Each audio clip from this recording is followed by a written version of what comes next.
Hello everyone, welcome to my YouTube channel. This is Abhishek Kumar and today we are having a very incredible personality with us, Pratik Vyas. Right now he is working as a software developer engineer at Google as well as he's founder of Coding Minutes. So without wasting further time, we'll take a small intro of Pratik Vyas and we'll know about his incredible journey. Over to you, Vyas. Hi Abhishek, thanks for inviting me to your channel.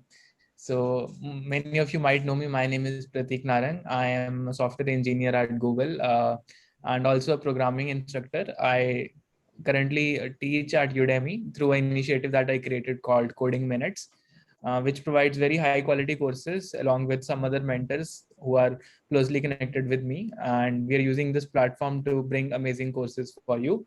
And since last year, I'm working as a SD3 at Google. And yeah, we work on several products which are related with Google feedback.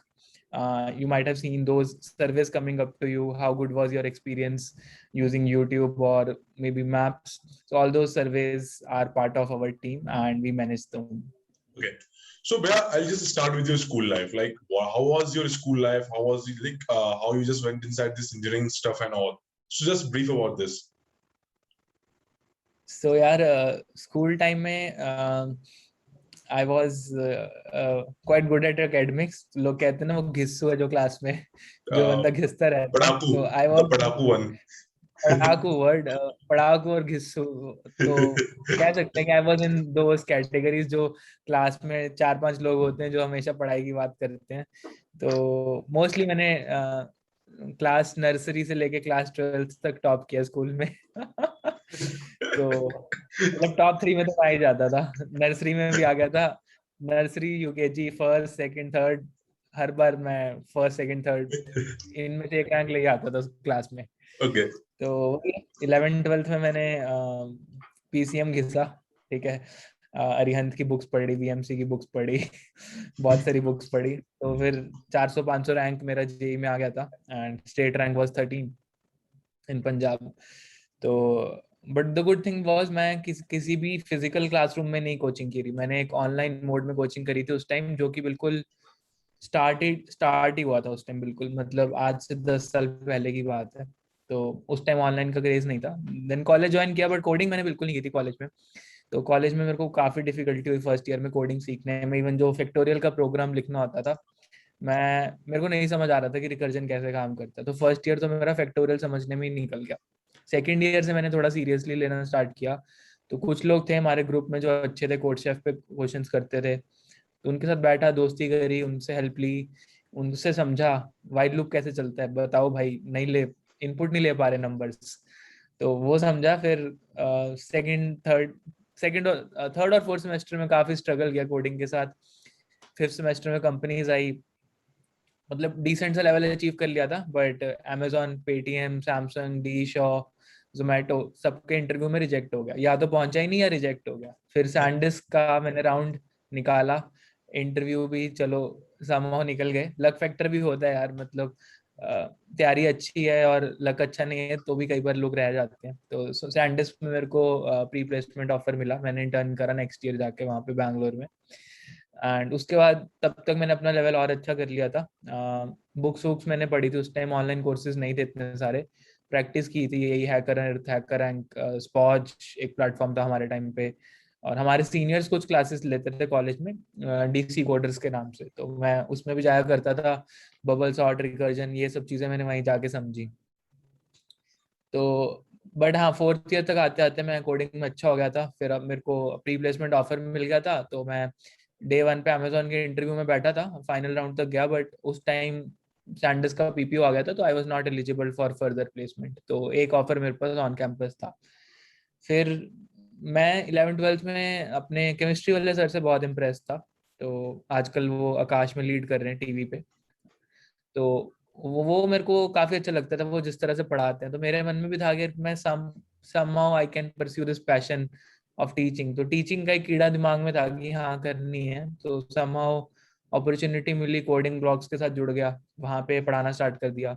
वहाँ पे उस time team नहीं थी तो बिल्कुल scratch से चीज़ें buildup करी. अर्नब को लेके आया, टेक टीम बिल्ड करी, नए टीचर्स लाए, मार्केटिंग टीम लाए. तो 4-5 साल वहीं निकल गए 2020 में. फिर लगा यार कुछ काफी टाइम से सेम ही चीज कर रहे हैं और थोड़ा डिफरेंट सीखने का मन था. तो गूगल से अपॉर्चुनिटी मिली तो गूगल ज्वाइन कर लिया लास्ट ईयर। गूगल से मैंने अप्लाई नहीं किया था गूगल में, सही बताऊं तो मेरे को एचआर ने 2019 में भी कांटेक्ट किया था, मैंने मना कर दिया था कि मैं नहीं आना चाहता। फिर 20 में भी कांटेक्ट किया, मेरे को लगा कि जिस टाइप के प्रोजेक्ट्स और टीम वो ऑफर कर रहे हैं उसमें काफ़ी नई चीज़ें हैं सीखने के लिए। डिस्ट्रीब्यूटेड सिस्टम्स कैसे काम करते हैं, गूगल इतने लार्ज स्केल पे बिलियंस ऑफ रिक्वेस्ट को कैसे हैंडल करता है, वो सब चीज़ें मेरे को नहीं पता थी जब मैंने गूगल में ज्वाइन किया। तो ऐसी चीज़ें आपको बड़ी कंपनी में काम करके आती हैं। तो I joined Google last year, और फिर तब से अब चीज़ें नई नई चीज़ें सीख रहा हूँ, how to build maintainable extensible large scale systems. And साथ में जो पैशन है टीचिंग उसको परस्यू कर रहे हैं। कोविड आ गया, पैंडेमिक आ गया, तो लोग एक्सपेंसिव कोर्सेज अफोर्ड नहीं कर पा रहे थे। बहुत सारी रिक्वेस्ट थी, भैया आप हमें यूट्यूब पे वीडियोस बना दो, भैया आप हमें यूडेमी पे कोर्सेज बना दो, या फाइनेंशियल एड दे दो कोर्सेज पे। तो उस चीज़ को कैटर करने के लिए मैंने कोडिंग मिनट स्टार्ट किया, जो कि एक नया इनिशिएटिव है। एंड सारे कोर्सेज इसमें लेस देन 500 रुपीज़ की कॉस्ट में है, जिसमें कि डाउट सपोर्ट इंक्लूडेड है, लाइफ टाइम एक्सेस इंक्लूडेड है, video lectures and 200 plus her course में। डीएसए पे कोर्सेज हैं, पाइथन पे कोर्सेज हैं, गिट पे कोर्सेज हैं, और नए कोर्सेज भी हम बना रहे हैं, machine learning, deep learning, competitive, dynamic programming. तो मैं चाहता हूँ कि सब लोग जो पढ़ना चाहते हैं वो इन कोर्सेज का से अपना जो गोल है उसमें सक्सेसफुल हो। तो मेरा बस यही एक कोशिश है, आपको एक अच्छा रिसोर्स प्रोवाइड करने की थ्रू codingminutes.com। तो ज़रूरी नहीं है कि बहुत सारे लोग कर रहे हैं उनको अच्छा लग रहा है, आप ट्राई कर सकते हो। और या तो कोडिंग मिनट्स और गूगल में अब साथ साथ कर रहा हूँ, तो Okay, मेरा पैशन भी फॉलो हो रहा है, मेरी लर्निंग भी हो रही है, और सैलरी वाली अच्छी है, तो खर्चा भी निकल जाता है। but the biggest mistake what we did now, you just covered all my questions in a single shot. So now I just have to frame new questions, you know. Okay, so basically I'll just ask now, you know, people are just getting confused at the, you know, first sem as well as second sem, like what they have to choose. They just have to go for the academics, they just have to go for the co-curriculum.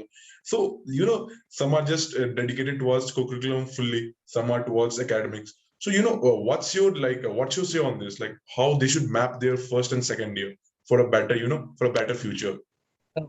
What are the things you're comparing, academics versus? Academics versus co-curriculum. Co-curriculum is sports and some musty and all Okay. this stuff people are doing in the first and second year. That's what. See, anything that you do, you need a balance in life. Okay, so one-sided things will not work. Maybe you go too much into academics, you will spoil your health. You may start having back pain or all.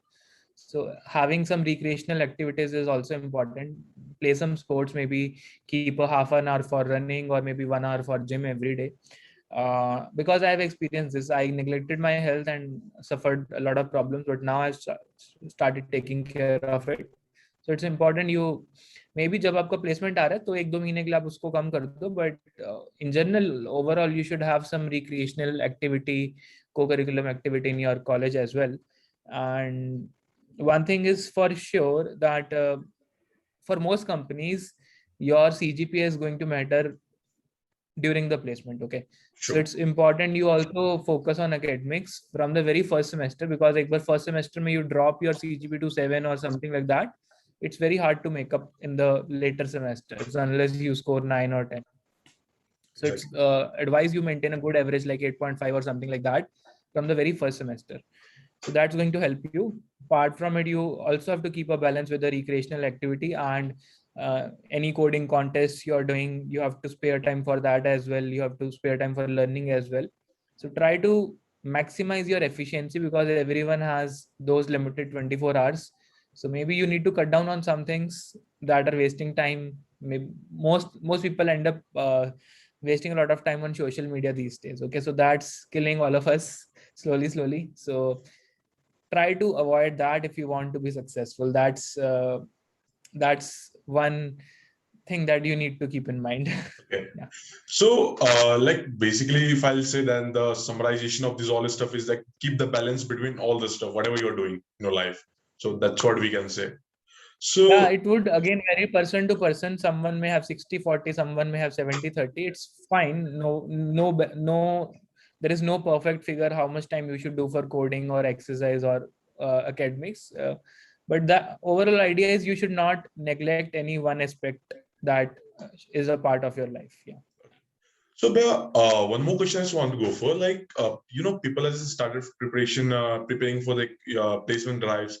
Lots of people are just, suffering with lots of platforms. Some are going with Codeforces, HackerRank, Gigs for Gigs, LeetCode. There are lots of platforms. So people are just, spending half an hour on LeetCode, half an hour on Codeforces, but they're getting confused. So what's your say on this? Like how they just have to map their preparation so that, they can just go towards their goal, they go towards their dream company or something like that.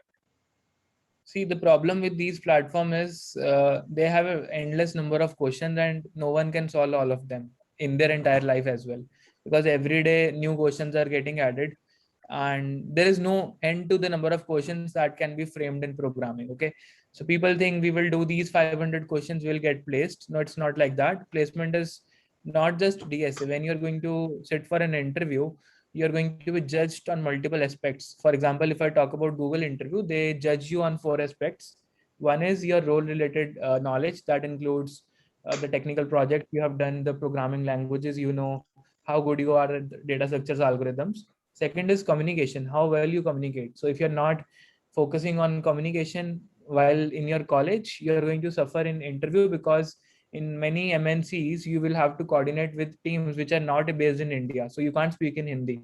Sure. So you need to be fluent and good in English as well. Third is they look at the leadership skills. Okay, so in future, if you want to grow from a software engineer to a product manager or a team lead, or maybe you are a part of the team, how well you are going to lead it. Okay, so there should be certain qualities of leadership in you, and you may have some activities in your college, maybe you're leading a club or something like that, that can demonstrate you that you are a good leader. Okay, so you need to come up with examples from your college life where that can show you actually have led a team, maybe in a hackathon or something like that.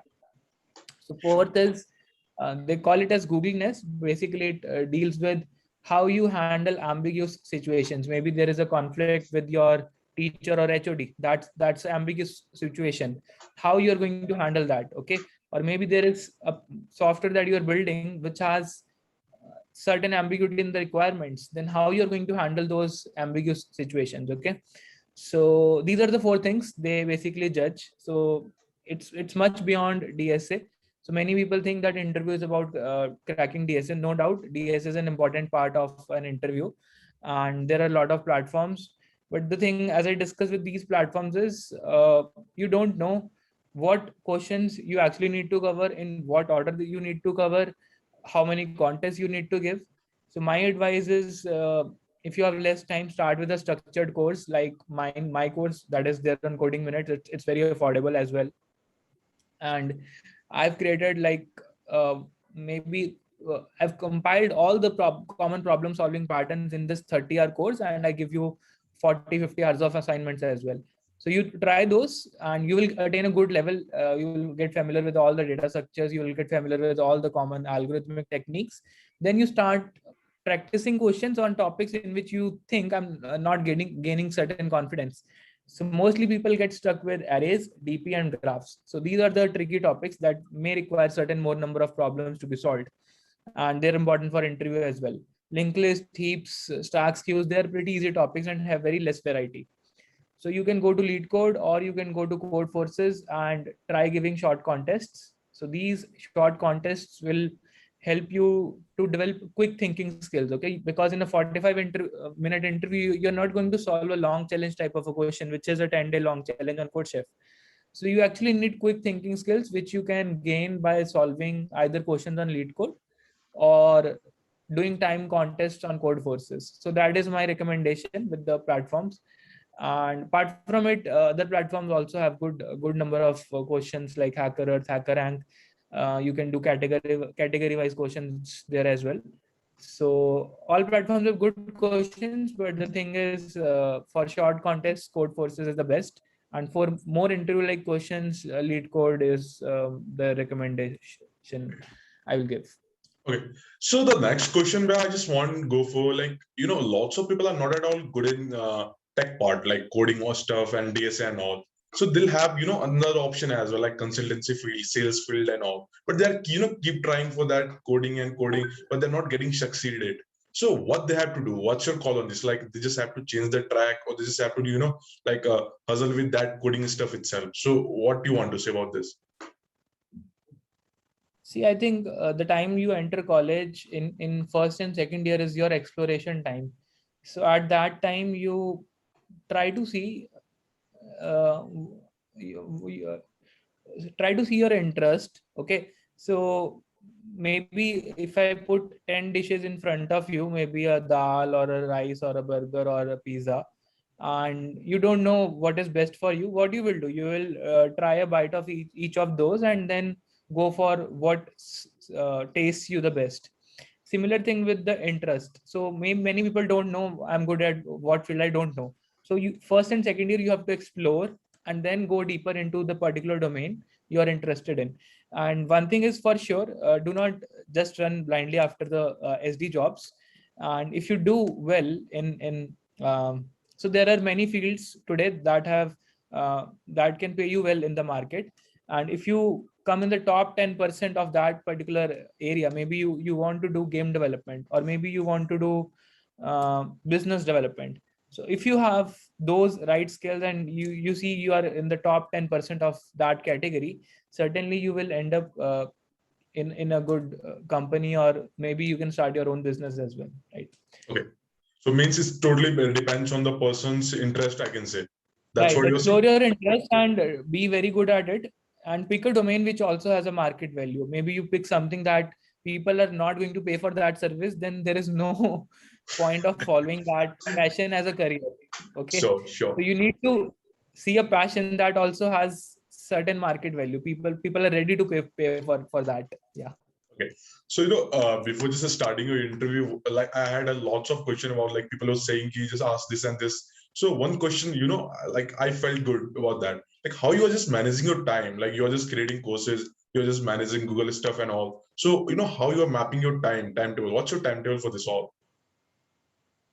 So roughly, I wake up at 10 a.m. in the morning. Then I work for Google till 6. Then in the afternoon, I do take a 1 hour break as well, a lunch break, you can say. Then after 6, I go to gym. Then after it, it's a dinner time. I spend 1-2 hours with family. And then in the night, I end up spending certain time maybe looking at emails or WhatsApp messages, or maybe reading or learning something new. Then I will sleep by 12, or 12 or 12 between 12 and 2 a.m. I go to sleep. So, or maybe I will watch some news, what's happening in Afghanistan or whatever. Maybe basically a recreational kind of a stuff. Okay. So Yeah. where is this coding minutes then? Like when you're creating the Coding course, minutes comes on Saturday and Sunday. Okay, so I do it on weekends. okay. And I do. That's why certain courses are taking little longer time, because I only get weekends to work on these courses. Uh, so yeah, but despite that, we have rolled out 6 courses in last 3 months, Exactly, which exactly. It's is it's a a great huge achievement, achievement. I'll say.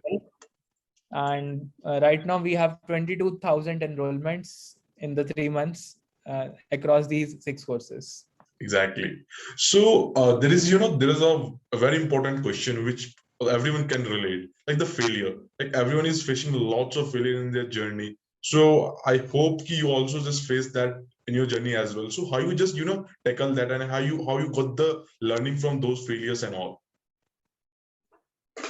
See, although I won't say I faced a major failure, but during college internships, I got rejected in so many companies that can be treated as a failure, right? For college student, failure is not getting a job or not getting an internship. Exactly. So I did fail in multiple interviews. That was okay, but that motivated me to work harder and work on my weak areas. So I did work on it, and my goal was I should be in the top 10% of the people who are in DTU, who are known for coding. So I wanted to be in the top 10% of that particular group. So in the first 3 years I was not, but in the fourth year I was. So it was with the hard work and consistent practice that I was able to do so. And sometimes you also need mentorship. So my mentors were my friends, but if you don't have a peer group, you can also look for mentors in your college or mentors outside or people like me or someone else. That's perfectly fine. Okay, so last but not least, so I just want to know what's your mantra for the success? Like, what mantra you are applying for all your stuff, so that is going to be successful and that is going to, be fruitful after all the specs and all. So what's that mantra? So my mantra is I don't set huge expectations for myself, because when I'm not able to meet expectations, that expectation versus reality gap creates stress on your mind, and that stress doesn't allow you to give your best. So I don't set very huge expectations that I will make into Google or I will go into Apple as a machine learning engineer, something like that. I never thought of, and I never set a goal for myself, a huge goal, I would say. But Okay. I would set short-term goals. Okay, in the next 3 months, I have to roll out 2 more courses on Coding Minutes. In the next 2 weeks, I have to complete these projects at Google, or I have to complete these things at Google. In the longer run, I might have a bigger picture. Maybe in the next 1 year, Coding Minutes may have 20 courses, or I would be promoted to some other position in Google. So I don't think much about that. I live in present. So that's one thing I do. And secondly, do something extra. Maybe so जैसे IPL का match होता है, maybe you might have seen the high scoring matches in which people are scoring maybe 190, 180, 200 runs. So you might have seen in the last के 5 over में चौके छक्के बहुत बचते हैं, but Exactly. not that doesn't only help. You also have to take singles during the slow overs as well. Okay, so in your daily life, keep taking singles. That will help you to build up a overall good score at the end of your college life. So that basically means keep learning something new every day. सिर्फ exam time में तो सब लोग पढ़ेंगे यार, but जो लोग regularly कुछ ना कुछ एक्स्ट्रा सीख रहे हैं, उनका जो टोटल नॉलेज होगा और ग्रोथ होगा, that would be of much higher level. Okay, so keep taking singles every day. तो ये एक फंडा है जो सबको अप्लाई करना है. तो बस यही चीजें मैं फॉलो करता हूँ और सक्सेसफुल. या So basically, we can just relate to the story of that crow and that water wala. Like, just put a single stone, and you will like get that success and all the stuff easily. So right. So basically, at last, I just want to know about this Coding Minutes and what do you just want to like say about Coding Minutes to all the viewers and who is just going to watch this video out here. See, I've already discussed about Coding Minutes little bit. Right now, we have 6 courses. We have an online ID which you can use free of cost, and it's a very super cool UI. You can run codes in different programming languages, and we do have a campus captain program. If you want to represent your college, then you can sign up for that program on our website as well. We are rolling out some new courses, and we'll make sure you also get certain discount coupons and all. So do check the links in the description that Abhishek is going to put. Sure. And we'll make sure that you get the highest discount. And every course is going to cost less than a pizza. That's my guarantee, and it will come with the lifetime validity. That's what we promise. And regarding the quality, I don't need to say anything. You can go and read the reviews as well. Now we can say naam chalta hai apna like this. Okay. Right. Okay. So I would be happy if people can benefit from these courses. Making money is not my motive. Making impact is. So if some of you are able to get a job from my course or maybe learn programming as well, I would be more than happy. Exactly. So it was nice talking to you. You know, like those viewers, those who are going to watch this video, are going to get lots of information out of here. And yeah, they're going to have a good amount of discount even on the Coding Minutes courses as well. So thank you so much for coming to our platform and sharing all this stuff. Thank you so much. Thanks, Abhishek. It was a pleasure talking to you. Sure. Yeah. Thank you so much. All right. Bye-bye.